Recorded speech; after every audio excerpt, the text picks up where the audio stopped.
Hi friends, ಎಲ್ಲರಿಗೂ ನಮಸ್ಕಾರ ರೀ.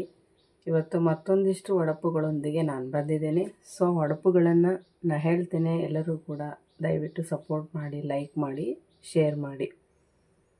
ಬಾದಾಮಿ ಬಾನ, ಬೆಂಡಗೇರಿ ಬದ್ನಿಕಾಯಿ, ಸಾಂಗ್ಲಿ ಸಾರು, ನರಗುಂದ ನೀರು, ಖುಷಿಲೆ ಉಂಡು ಕುಣ್ಕೊತ ಹೋಗ್ತಾರೆ ನಮ್ಮವರು.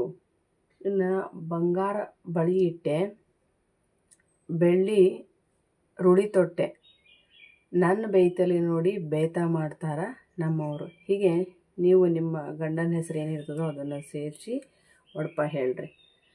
ಇನ್ನು ಬಂದಿ ಕುಬುಸ, ಬಂಗಾರ ವಂಕಿ, ಬಂದಾಳ ಇಲ್ಲಂತ ಮಂದ್ಯಾಗ ಹುಡುಕ್ತಾರೆ ನಮ್ಮವರು. ಭಾಳ ಸಿಂಪಲ್ ಒಡಪ ಅಲ್ರಿ. ನೆಕ್ಸ್ಟು ಬಚ್ಚಲಿಲ್ಲದ ಮನಿ, ಕೆಚ್ಚಲಿಲ್ಲದ ಎಮ್ಮೆ.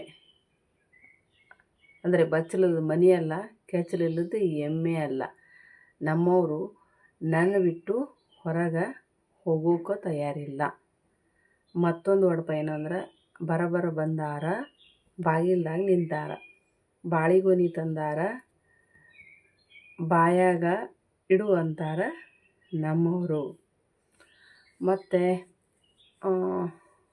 ಯಾವ ಒಡಪು ಅಂತಂದರೆ, ಬೆಳ್ಳಿ ಕೂರ್ಗಿ, ಬಂಗಾರದ ಶೆಡ್ಡಿ. ಕೂರ್ಗಿ ಅಂದರೆ ಈ ಹೊಲದಲ್ಲಿ ಬೀಜ ಬಿತ್ತಕ್ಕೆ ಬಳಸ್ತೇವಲ್ರಿ, ಅದು ಗೊತ್ತಿಲ್ಲದೆ ಇರೋರಿಗೆ. ಮುತ್ತು ಉಡಿ ಕಟ್ಕೊಂಡು ಮುತ್ತು ಕೊಡ್ತಾರೆ ನಮ್ಮವರು. ಮುತ್ತುಡಿ ಅಂತ ಹೇಳಿದ್ರೆ, ಈ ನಮ್ಮಲ್ಲಿ ಏನಾದರೂ ಕಾಳು ಗಿಡನ ಬಿತ್ತುವಾಗ ಅಥವಾ ಹತ್ತಿ ಬಿಡಿಸುವಾಗ ಸೊಂಟದ ಪಟ್ಟೆ ಕಟ್ತಾರಲ್ರಿ, ಅದಕ್ಕೆ ಉಡಿ ಅಂತ ಹೇಳ್ತಾರೆ.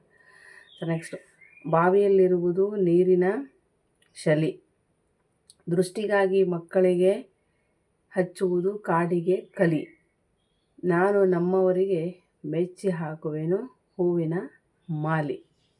ಇನ್ನೊಂದು ಕೊನೆಯ ಒಡಪ, ಅಕ್ಬರನ ಆಸ್ಥಾನದಲ್ಲಿ ಬೀರ್ಬಲ್ಲ ನವರತ್ನ, ನನ್ನ ಬಾಡಿಗೆ ನಮ್ಮವರೇ ಕರ್ನಾಟಕ ರತ್ನ. ವಿಡಿಯೋ ನೋಡ್ತಿರೋ ಎಲ್ಲರಿಗೂ ಕೂಡ ಧನ್ಯವಾದ. ಹೊಸದಾಗಿ ನೋಡ್ತಾ ಇರೋರು ನಮ್ಮ ಚಾನಲ್ಗೆ ಸಬ್ಸ್ಕ್ರೈಬ್ ಆಗಿ, ಪಕ್ಕದಲ್ಲಿರೋ ಬೆಲ್ ಬಟನನ್ನು ಪ್ರೆಸ್ ಮಾಡಿ, ಆಲನ್ನು ನೋಟಿಫಿಕೇಷನ್ಗೆ ಓಕೆ ಮಾಡಿದರೆ ನಾವು ಮಾಡ್ತಕ್ಕಂತಹ ವಿಡಿಯೋಗಳು, ಒಡಪಿನ ವಿಡಿಯೋಗಳಾಗಿರ್ಬೋದು ಅಥವಾ ಫುಡ್ ರೆಸಿಪಿಗಳ ವಿಡಿಯೋಗಳ ನೋಟಿಫಿಕೇಷನ್ ನಿಮಗೆ ಬಂದು ತಲುಪುತ್ತೆ. ಸೊ ದಯವಿಟ್ಟು ಸಪೋರ್ಟ್ ಮಾಡಿ. Thank you.